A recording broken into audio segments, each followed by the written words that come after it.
wang'e mareno kaka chenro mag dhi nyime gi gedo mag alap Masia Stadium biro dhi nyime.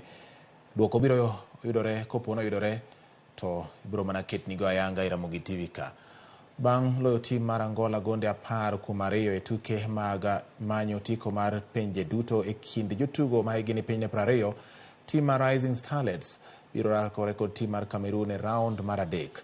Rising Starlets noloyo tim mar Angola gonde 4-1 e boma ma Luanda ndalo machuok bang' loyo timno gonde 6-1 e alap ma Nyayo. Kamachielo tim mar Cameroon yudo loch e kindgi kod tim mar Botswana.